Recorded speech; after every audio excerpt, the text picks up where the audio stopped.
छत्रपती संभाजी महाराज की जय. छत्रपती शिवाजी महाराज की जय. जय भवानी. जय शिवाजी. नमस्ते मित्रांनो, मैदान रिपोर्टरमध्ये आपल्या सर्वांचं स्वागत आहे. मित्रांनो, आपण आलो आहोत पुणे जिल्ह्यातील हवेली तालुक्यातील शिंदवणे या गावामध्ये. मित्रांनो, या ठिकाणी दिनांक 28 मे रोजी भव्यदिव्य असं ओपन बैलगाडा शर्यतीचं मैदान संपन्न होतं आहे. मित्रांनो, या मैदानाचं आयोजन नियोजन कसं आहे, या मैदानाची बक्षीस रचना कशी आणि हे मैदान कशा पद्धतीनं संपन्न होणार आहे, हे सगळं आपण आयोजकांकडून या मुलाखतीच्या माध्यमातून जाणून घेणार आहोत. चला, नमस्ते. नमस्कार. आपलं नाव सांगा, परिचय द्या. गणेश म्यामाने. बरं दादा, काय सांगाल, मैदान कशानिमित्त आयोजित केलं आहे? मैदान आपलं छत्रपती संभाजी महाराजांच्या जयंतीनिमित्त आयोजित केलेलं आहे. बरं, आणि कुठं संपन्न होणार आहे? शिंदवणे गावामध्ये. बरं, आणि किती तारखेला? 28 मे. बरं, ह्या पाठीवरती कितवं हे मैदान आहे? आता 5वं मैदान आहे. गेल्या महिन्यात आदतचं मैदान झालं होतं. बरं. आता आपण परत ओपनचं मैदान घेतले. बरं दादा, मैदानाच्या परवानगीची प्रोसेस कुठपर्यंत आली? परवानगी झालेली आहे, सोमवारपर्यंत आपल्याला भेटून जाईल. बरं, त्याचबरोबर या मैदानाची बक्षीस रचना प्रथम ते शेवटपर्यंतची सर्व सांगा. पहिलं बक्षीस आपलं 81,000 रुपये, हां. त्याच्यानंतर 51,000 रुपये, 31,000 रुपये तिसरं, हं. चौथं 21, 15, 10, 9, 8. बरं.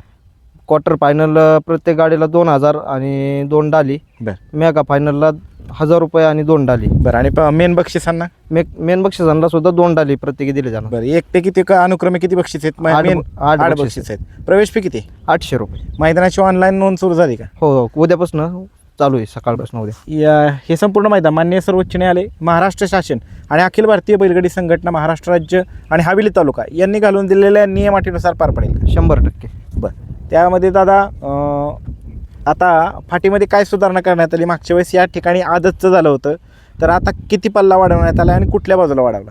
आदतचं मैदान होतं त्यामुळं आपण 800 फुटाचा पल्ला ठेवला होता. बरं. आता ओपनचं मैदान असल्यामुळे 50 फूट पल्ला सुट्टीच्या ठिकाणी वाढवलेला आहे. बरं, असं टोटल 850 फुटाचा पल्ला ठेवलेला आहे. एकूण फाट्या किती आहेत मैदानामध्ये? 11. फाटीच्या आतातमधलं अंतर किती? एक 11.5 ते 12 फुटाचं अंतर आहे. बरं, तुम्ही ओपनचा पल्ला सांगितला 850, परफेक्ट टेपने मोजून टाका. हो, खाली सुट्टीला एका वेळेस किती गट थांबतील?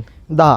पुढे निकाल रेषेसमोर बैलांना थांबण्यासाठी किती जागा आहे? भरपूर जागा आहे तशी, काय कुठं अडचणच नाही. बरं, त्याचबरोबर या मैदानाच्या आजूबाजूला धोकादायक परिस्थिती निर्माण करणारा घटक, विहीर, ओढा, नाला दरी असं काय का? काही नाही. बरं, त्याचबरोबर दादा, या मैदानामध्ये निकाली पंच म्हणून कोण काम पाहणार आहे? निकाली पंच आमच्या आयोजक कमिटीच आहे. बरं. आणि जरी काय अटीतटीची लढत झाली हां. तर आपले हवेली तालुक्याचे अध्यक्ष संतोष आबा मोडक हां. हे पाहते. बरं, हे संपूर्ण मैदान माननीय सर्वोच्च न्यायालय, महाराष्ट्र शासन आणि अखिल भारतीय बैलगाडी संघटना, महाराष्ट्र राज्य आणि हवेली तालुका यांनी घालून दिलेल्या नियमाटीनुसार पार पडेल का? हो, 100%. या मैदानामध्ये झेंडा पंच म्हणून कोण काम पाहिजे? कालिदास अप्पा गाठे. बरं, त्याचबरोबर खाली सुट्टीला कॅमेरा आहे? हो, निकाल रेषेवर किती कॅमेरे आहेत? 2. बरं, त्याचबरोबर या मैदानाचं लाईव्ह प्रक्षेपण कुठल्या चॅनल होणार आहे? STC live. बरं, त्याचबरोबर या मैदानाचं समालोचन कोण कोण करणार आहे? आपले प्रवीण शेठ गाठे, बरं. मयूर तळेकर. या मैदानाची लॉट कधी काढली जातील दादा? 27 तारखेला संध्याकाळी 8 वाजता. बरं, आपण पाहतोय आता वातावरण बदल झाला आहे, मे एंडिंग आहे. हो. आणि ठिकठिकाणी वळव्याचा पाऊस पण पडतोय. हो. आणि हवामान खात्यानं पावसाचा सुद्धा इशारा दिलेला आहे. हो, तर या मैदानाच्या पावसाच्या संदर्भातले अपडेट आपल्यामार्फत योग्य त्यावेळी बैलगाडी शर्यत क्षेत्रातील व्हॉट्सअप ग्रुपवरती प्रसिद्ध केले जातील का? हो. त्याचबरोबर ज्या दिवशी मैदान संपन्न आहे त्या दिवशी या ठिकाणी अवकाळी पावसाने हजेरी लावली तर कशा पद्धतीचा निर्णय घेतला जाईल? जे सर्व बैलगाडा चालक मालक जे निर्णय घेतील त्या पद्धतीने. बरं, त्याचबरोबर दादा, या मैदानाला ज्या दिवशी मैदान संपन्न आहे म्हणजेच 28 मे रोजी दोन्ही बाजूला एकूण किती टक्के बॅरिकेड असेल? 500 फूट बॅरिकेड. बरं, त्याचबरोबर 28 मेला ज्या दिवशी मैदान संपन्न आहे त्या दिवशी या ठिकाणी संपूर्ण दिवसभर पशुवैद्यकीय अधिकारी उपस्थित हो, राहतील का? उपस्थित राहते. पिण्याच्या पाण्याच्या टँकरची व्यवस्था करण्यात आली? पिण्याच्या पाण्याची, ॲम्ब्युलन्सची सगळी सुविधा उपलब्ध आहे. सगळी सुविधा उपलब्ध आहे. त्याचबरोबर दादा, या मैदानामध्ये थेट आयोजकाची अथवा गावगाडी फाण्याला पळवली जाईल का? नाही पळवली जाणार, कोणतीही गाडी पळणार नाही. जी बॅनरवरती आपण बक्षिसाची रक्कम जाहीर केली ती संपूर्ण बक्षिसाची रक्कम विजेत्या बैलगाडी मालकांना मिळणार का? हो, 100%. ह्याच्या आधी पण आपण भरपूर मैदानं घेतलेली आहेत. हां. कुठल्याही बक्षिसात आपण कमी केलेलं नाही, काय नाही. बरं. माग आपल्याला आदतला 170 गाडी नोंदून सुद्धा आपण पूर्ण बक्षीस दिलेली आहे. पूर्ण बक्षीस दिले. त्यामुळे बक्षीस 100% पूर्णच देणार. बरं, त्याचबरोबर हे संपूर्ण मैदान माननीय सर्वोच्च न्यायालय, महाराष्ट्र शासन आणि अखिल भारतीय बैलगाडी संघटना, महाराष्ट्र राज्य आणि हवेली तालुका यांनी घालून दिलेल्याच नियमाटीनुसार संपन्न होईल का? हो, 100%. त्याचबरोबर दादा, ज्या दिवशी मैदान सकाळी सुरू होणार आहे त्या दिवशी ज्यावेळेस लाईव्ह प्रक्षेपण सुरू होईल त्यानंतर सरकारच्या मार्फत या मैदानाच्या नियमाटींचा पुकार दिला जाईल आणि त्याच नंतरनं मैदान सुरू होईल का? हो.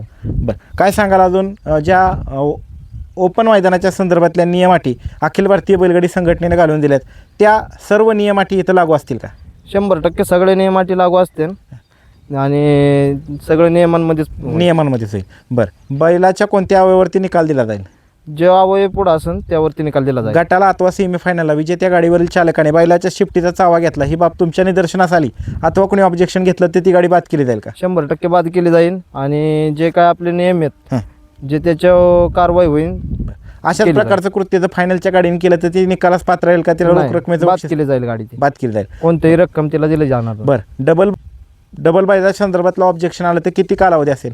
एक सेमीपर्यंत. बरं, आणि ऑब्जेक्शन घेणाऱ्या व्यक्तीला काय नियमावली असणार आहे? फोटो वगैरे काय जे प्रूफ आहे ते दाखवावं लागेल. प्रूफ सिद्ध झालं तर ती गाडी बाद केली जाईल का? हो, बाद केली जाईल. बरं, त्याचबरोबर लॉबी टचचा निर्णय कसा असणार आहे?